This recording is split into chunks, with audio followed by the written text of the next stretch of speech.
கண்டா வரச் சொல்லுங்க. எங்கள் பேப்பரில் நியூஸே இல்லை, எல்லாம் தேர்தல் நியூஸ் தான். பரவாயில்ல, பேப்பரில் தேர்தல் நியூஸ் போடுவாங்க, ஒரு செவத்தில் எழுதி பார்ப்பாங்க. இப்போ இந்த பிள்ளைங்க சின்ன பிள்ளைங்க யூத்துங்க, ஆமாம், அந்த பொண்ணுக்கு ஒரு கூட்ட பாவாடையை கட்டிக்கிட்டு இந்த பையன் ஒரு கீச்சு போன ஜீன்ஸை பொண்ணு டான்ஸ் ஆடி ஜாலி பண்ணி மீன்ஸ்லாம் போட்டுக்கின்னு இணையதளம் சும்மா களை கட்டி இருக்குது.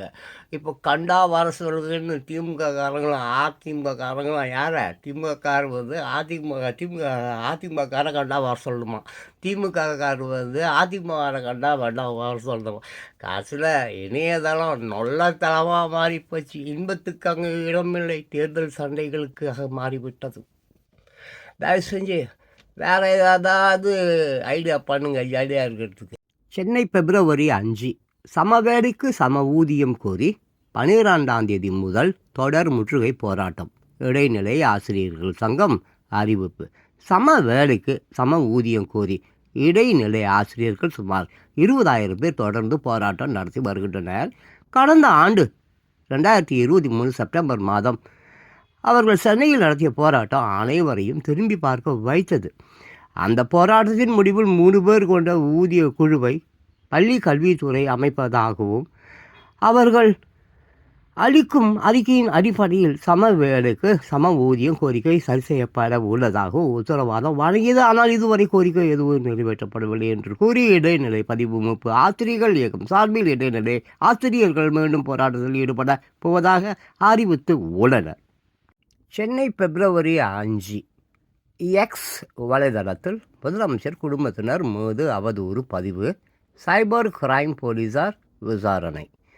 முதலமைச்சர் ஸ்டாலினின் குடும்பத்தினர் மீது எக்ஸ் வலைதளத்தில் அவதூறு கருத்துக்களை ஒருவர் பதிவு செய்துள்ளதாக சென்னை மத்திய குற்றப்பிரிவு சைபர் கிரைம் போலீஸ் புகாரில் அளிக்கப்பட்டுள்ளது.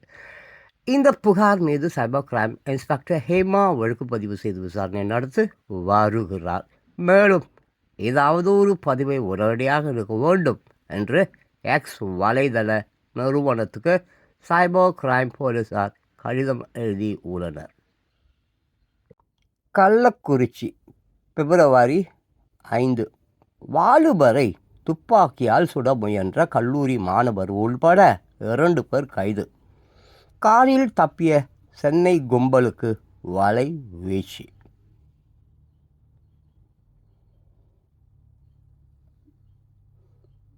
புதுச்சேரி பிறந்தநாள் கொண்டாட்டத்தின் போது மயங்கி விழுந்த எம்எல்ஏ.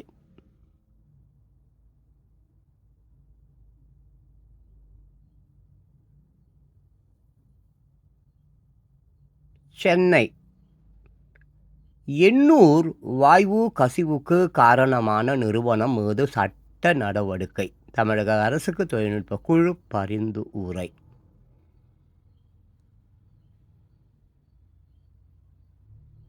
கோழிக்கோடு February 5 கோட்சேவை பெருமைப்படுத்தி கருத்து பதிவிட்ட பேராசிரியை மீது வழக்கு.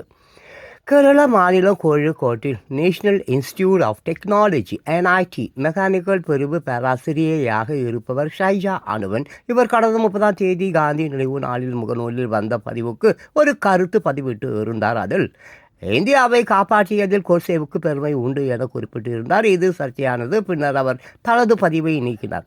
இது குறித்து SFI மாணவர் அமைப்பின் குன்னங்குளம் கிளை செயலாளர் ராஜ்வின் சமூகத்தில் பகமையை உருவாக்கி அமைதியின்மையை தூண்டும் வகையில் இந்த கருத்து வெளியிடப்பட்டிருக்கிறது என்று பேராசிரியர் மீது குன்னங்குளம் போலீசில் புகார் கொடுத்தார்.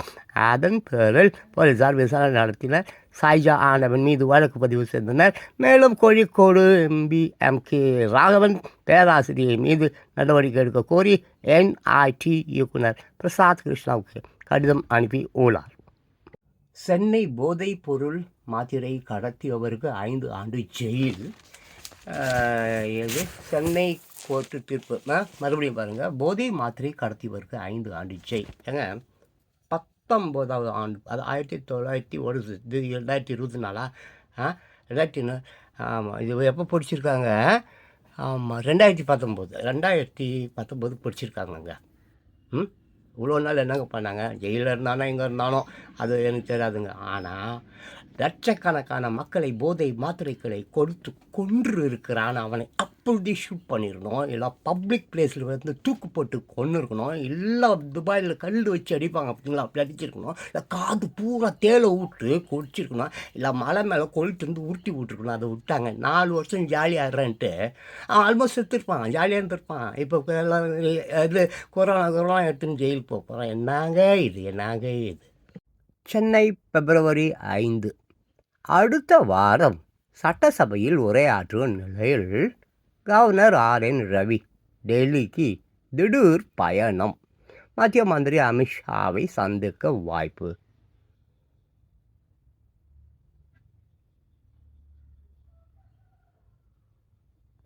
விவர்ஸ், இயற்கை எங்கிட்ட சொல்லினே இருறா, கேட்டால் கேட்கட்டும், கேட்கட்டும் போட்டுன்ட்டு. இப்போ அந்த பத்திரிக்கை ஆகட்டும், மீடியாவாகட்டும், ஊடகம் ஆகட்டும், ஆமாம், கமர்ஷியலுக்கு வேலை செய்யக்கூடாது, அவ்வளோதான். ஆமாம், நோம்புக்கு மருந்து எப்படி, உட்காந்த இடத்துலையே சம்பாதிக்கிறது எப்படி, இந்த ஆப்பை ஓப்பன் பண்ணு, 1000 ரூபா போடு, அடுத்த மாதமே 5000 ரூபா. பாருங்க, திருடனாய் பார்த்து திருந்தால் விட்டால் திருட்டை ஒழிக்க முடியாது. திருட்டு பையன் நல்லா தெரியும், ஜெயிலுக்கு அப்படி போய் இப்படி இந்த சந்தில் வரலாம். இப்படி இருக்கும்போது இயற்கையால் மட்டும்தான் இதை வந்து சரி செய்ய முடியும். யாராலையும் திருத்த முடியாது, அவனுக்கு திரும்பவும் மாட்டான். ஸோ இயற்கை இந்த எல் நினோ ஆண்டில் உலகத்தை சமாதி செய்வதில் ரொம்ப கவனமாக இருக்குது. நான் பல தடவைகள் சொல்லியிருக்கேன், 1000, 2000, 3000 வீடியோக்களில் சொல்லியிருக்கேன். இயற்கைங்கிற சொல்லுது, நான் செய்கிறேன். கேட்டால் கேளுங்க, கேட்கணும் போங்க, அவள்தான். சுவாமி விவேகானந்தர் இங்கேருந்து தான் வாசிக்க போகிறேன், சரிங்களா? இங்கேருந்து தான் வாசிக்க போகிறேன். என்ன சொல்கிறாருன்னா, பணக்காரர்கள் எண்ணுகிறார்களே அவர்களை நம்பாதீர்கள். அவர்கள் உயிர் உள்ளவர்கள் அல்ல, செத்து மடிந்தவர்கள் என்றே கூறலாம். நம்பிக்கைக்கு இடமாக இருப்பது நீங்களே. ஆரம் மற்றவர்களான சாமானியர்களான ஆனால் நம்பிக்கை நிறைந்துள்ள நீங்களே இறைவனை நம்புங்கள். பெரிய திட்டங்கள் எதுவும் தேவையில்லை, அவற்றால் ஒன்றும் நடப்பது இல்லை. ஆமாம், துயர் விரும்புபவர்களுக்காக அனுதாபம் கொள்ளுங்கள். உதவிக்கான விண்ணை நோக்குங்கள், உதவி வந்தே தீரும். இதுதான் விஷயம், புரியுதுங்களா? என்னது, பணக்காரர்கள் என்கிறார்களே அவர்களை நம்பாதீர்களாம். அவர்கள் உயிர் உள்ளவர்கள் அல்ல. அப்போ துட்டு சேர்த்து வச்சுனுக்கிற ஆட்டை போட்டுக்கிறீங்கன்னா உயிர் இருக்கிறவன், உயிர் இல்லாதவன். இந்த பொன்மொழி நடிகர் விஜய்க்கு ஆமாம் என்னது அன்பளிப்பு. 5 வருஷம் இல்லை, 10 வருஷம் இல்லை, 15 வருஷம் இல்லை, 20 வருஷம் ஆனாலும் நீங்கள் தான் முதலமைச்சர் என்பதில் எந்த ஒரு மாற்று கருத்தும் கிடையாது. இளைஞனையே வா, இளைஞே வா, வாலிபியே வா, வாலிபனே வான்னு 4-5 வருஷமாக கத்தின்னு இருந்தேன். ஒருத்தவங்களுக்கு காரணம் திடீர்னு பார்த்தா 2ஆம் தேதி நீங்கள் வந்துட்டீங்க. ஆச்சரியம். இப்பொழுது நான் நன்றாக தூங்குவேன், ஆனால் நீங்கள் எல்லார் தூக்கத்தையும் கற்றுட்டீங்க. அதுவும் எனக்கு நல்லா தெரியும். பட் உங்களுக்காக ஒரு பொன்மொழி காத்திருக்கிறது பாருங்கள். நம்பிக்கையோடு நகர்ந்து கொண்டே இரு, ஒவ்வொரு இடத்தில் வெற்றி காத்திருக்கும் கடலாக. அப்துல் கலாம். இப்படி நம்பிக்கையோடு போயிட்டே இருங்க, ஒரு இடத்துல உங்களுக்கு வெற்றி சும்மா எப்படி காத்துட்டு இருக்கோம், கடல் மாதிரி. உங்கள் பின்னால் இருக்கிறவன் அத்தான பேரும் உங்கள் முதல குத்த தயாராக இருக்கிறான். ஜாகிரதையாக இருங்க, அவனுக்கு அஞ்சாதீங்க. முதல் அமைச்சராக நீங்கள் வர வேண்டும் என்பதில் நான் மிகவும் அவளோடு. உங்களுக்கு தெரியுமா, உலகிலேயே அதிக விமான நிலையங்களை கொண்டுள்ள நாடு அமெரிக்கா. 13,513 விமான நிலையங்கள். உலகின் மிக நீளமான பயணிகள் ரயிலை கொண்ட நாடு சுவிட்சர்லாந்து. 1910 மீட்டர் நீளம் கொண்ட இந்த ரயிலில் 100 பெட்டிகள், 4,550 இருக்கைகள் உள்ளன. உலகிலேயே அதிக அளவு பாரம்பரிய இடங்களை கொண்ட நாடு இட்டாலி, 58 இடங்கள். 2023 ஆண்டுக்கான பொருளாதார அறிவியலுக்கான நோபல் பரிசு பெற்றவர் கிளாடியா கோல்டின், ஹார்வர்டு பல்கலைக்கழக பேராசிரியர். அதிகமான நாடுகளை கொண்ட கண்டம் ஆப்பிரிக்கா, 54 நாடுகள். தமிழ்ச்செல்வி, டிஆர்பிபிசி இந்து கல்லூரி, பட்டாபிராமம், திருவள்ளுவர் மாவட்டம்.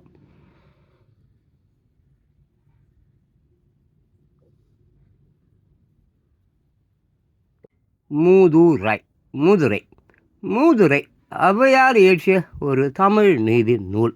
பழமையான கருத்துக்களை கொண்டிருப்பதால் இது மூதுரை, முதுமை + உரை என அழைக்கப்படுகிறது. இந்நூலில் 31 வெண்பா பாடல்கள் அமைந்து உள்ளன. ஒவ்வொரு பாடலும் ஒரு தனி கருத்தை வலியுறுத்துகிறது.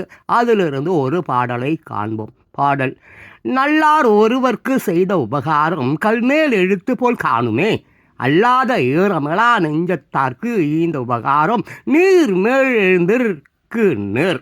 அதாவது விளக்கம்: நல்லவர்களுக்கு செய்த உதவி கல் மேல் எழுதிய எழுத்து போன்று அழியாது, நல்லவர் மனதில் நிலைத்து நிற்கும். ஆனால் இரக்கம் சிறிதும் இல்லாதவர்களுக்கு செய்த உதவி நீர் மேல் எழுத எழுத்தை போல அவர் மனதில் நில்லாது, அக்கணமே அழிந்து ஓடும்.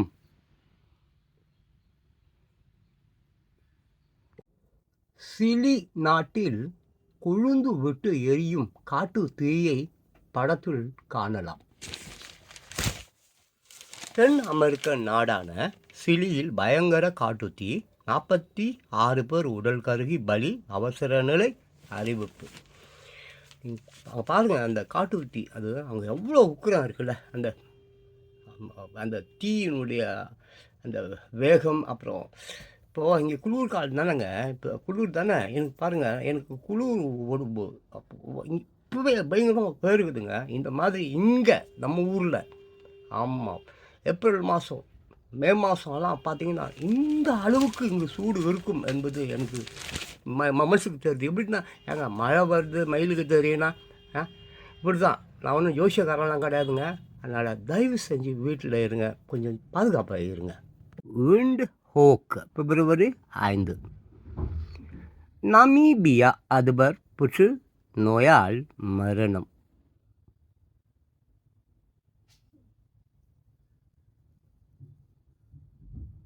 டோக்கியோ ஜப்பானில் ரயில் நிலையத்தில் தீ, சேவைகள் முடக்கம்.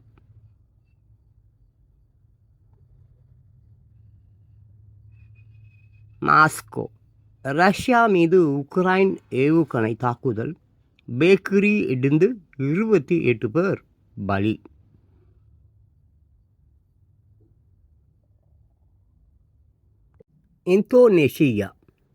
இந்தோனேஷியாவின் வடக்கு சுமத்ரா தீவில் திடீரென நிலச்சரிவு ஏற்பட்டது. இதனால் அங்குள்ள தருடுங் சிபோல்கா நெடுஞ்சாலை இரண்டாக பிளந்தது. அப்போது சாலையில் சென்று கொண்டிருந்த பல வாகனங்கள் மண்ணுக்குள் புதை உண்டன. இந்த நிலச்சரிவில் சிக்கி 3 பேர் பலியாகினர், 13 பேர் படுகாயம் அடைந்தனர். ஆப்கானிஸ்தானில் சட்டவிரோதமாக ஆய்வகங்கள் அமைத்து ஹெராயின் உள்ளிட்ட போதைப் பொருட்களை தயாரித்து வருவதாக உளவுத்துறைக்கு தகவல் கிடைத்தது. அதன் பேரில் போலீசார் தனிப்படை அமைத்து போதைப் பொருள் தயாரிக்கும் ஆய்வகங்களை அழித்து வந்தனர்.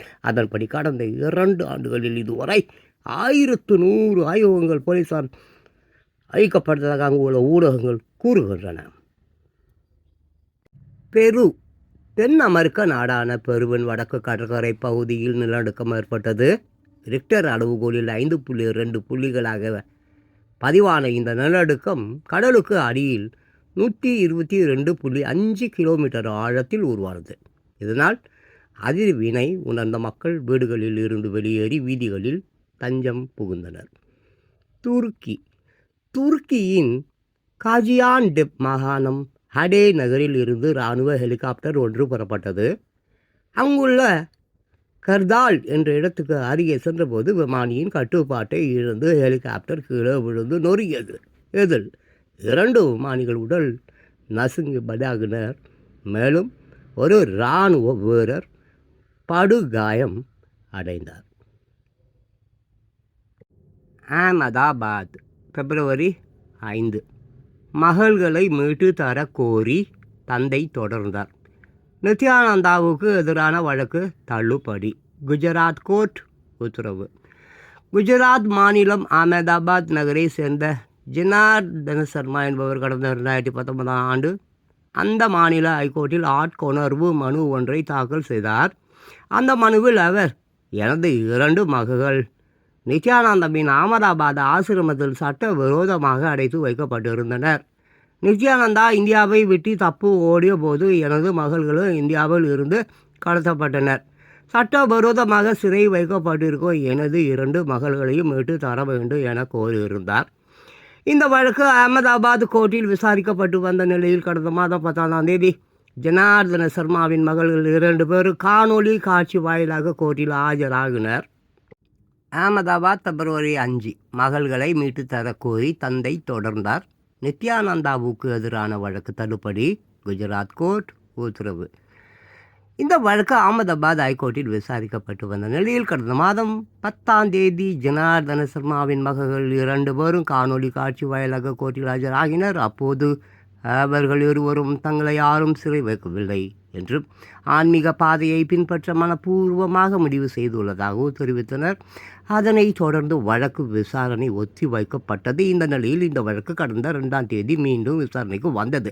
அப்போது நீதிபதிகள் மனுதாரரின் மகள்கள் இருவரும் வயது வந்தவர்கள் மற்றும் அவர்களின் நல்வாழ்வை புரிந்து கொள்ளும் அளவுக்கு முதிர்ச்சி அடைந்தவர்கள், அவர்கள் தற்போது வசிக்கும் இடத்திலும் ஆன்மீக பாதையிலும் மகிழ்ச்சியாக இருப்பதாக தெரிகிறது. எனவே இந்த வழக்கை தள்ளுபடி செய்கிறோம் என உத்தரவிட்டார். சென்னை February 5 வரத்து குறைவு எதிரொலி. சென்னையில் 1 கிலோ பூண்டு விலை ₹500 ஆக உயர்வு. இல்லத்தரசிகள் அதிர்ச்சி. இஞ்சி பூண்டு பேஸ்ட் விற்பனை அமோகம். தமிழ்நாட்டில் இஞ்சி விலை ஏற்கனவே கடந்த சில மாதங்களாக அதிகரித்து விட்டது. 1 கிலோ இஞ்சி ₹150க்கு விற்பனை செய்யப்பட்டு வருகிறது. தற்போது பூண்டு விலையும் அதிரடியாக உயர்ந்து ₹500க்கு சென்று விட்டதால் கடைகளில் இஞ்சி பூண்டு பேஸ்ட் விற்பனை அதிகரித்து உள்ளது. கடைகளில் ₹5க்கு இஞ்சி பூண்டு பேஸ்ட் கிடைக்கிறது. இது 6 மாதங்கள் வரை கெடாது என்றாலும் பலர் இஞ்சி பூண்டை தனியாக வாங்கி அரைத்து சமையலுக்கு பயன்படுத்தி வந்தார்கள். ஆனாலும் இப்போது இஞ்சி பூண்டு என இரண்டின் விலையும் அதிகரித்து உள்ளதால் கடைகளில் இஞ்சி பூண்டு பேஸ்ட் பாக்கெட்டை வாங்க பொதுமக்கள் ஆர்வம் காட்டி வருகின்றனர். அதனால் அதன் விற்பனை அதிகரித்து உள்ளது. இரத்த சோகைக்கு தீர்வு. இரத்தம் என்பது உடலுக்கு இன்றியமையாத ஒன்று. இது பாதிக்கப்பட்டால் நம் அன்றாட வேலைகளை கூட செய்ய முடியாமல் மிகவும் சோர்ந்து விடுவோம். இது மக்களிடையே இது பற்றி விழிப்புணர்வு இல்லாமல் அதற்காக ஆயிரக்கணக்கில் செலவு செய்கின்றனர். நம் நாட்டில் மிக அதிகமாக மக்களை தாக்கும் நோய் இரத்த சோகை தான். இந்த நோய்க்கு முக்கியமான காரணங்கள் அளவுக்கு அதிகமான உடற்பயிற்சி, உடல் உழைப்பு, உணவில் உப்பு, புளி, காரம் அதிகமாக பயன்படுத்துவது, மது அருந்துவது, மண்ணை தின்பது, பகலில் தூக்கம், உஷ்ணமான உணவு மற்றும் மருந்துகள் உட்கொள்வது ஆகும். இப்படிப்பட்ட உணவு பழக்க வழக்கங்களால் உடலில் இரத்த சீற்றமானது இரத்தம் பாதிக்கப்படும். இதனால் இரத்தத்தில் குறைந்து தன்மை மாறுவதால் இரத்த சோகை என்ற நோய் வருகிறது. இரத்த சோகைக்கு தீர்வு. இப்படிப்பட்ட உணவு பழக்க வழக்கங்களால் உடலில் பித்தம் சீற்றமடைந்து இரத்தம் பாதிக்கப்படும். இதனால் இரத்தத்தின் அளவு குறைந்து தன்மை மாறுவதால் இரத்த சோகை என்ற நோய் உருவாகும். இரத்தம் பாதிக்கப்பட்டால் உடல் பலவீனமாகி எந்த வேலையும் செய்ய முடியாமல் சோர்ந்து காணப்படுவர். இந்த வியாதி சிறு வயதினருக்கு வரும்போது அவர்கள் மற்ற குழந்தைகள் போல் விளையாட முடியாது. சிறிது நேரம் விளையாடினால் கூட மிகவும் சோர்ந்து விடுவர். சிறு வயதிலேயே கால்வலி, தலைவலி, பசியின்மை, ஜுரம், எப்போதும் தூங்கிக் கொண்டே இருப்பது போன்ற அறிகுறிகளை காணலாம். இரத்த சோகையை உணவு மூலமே சரி செய்யலாம். அதற்காக பெருமளவு மருத்துவ செலவு செய்ய வேண்டியது இல்லை.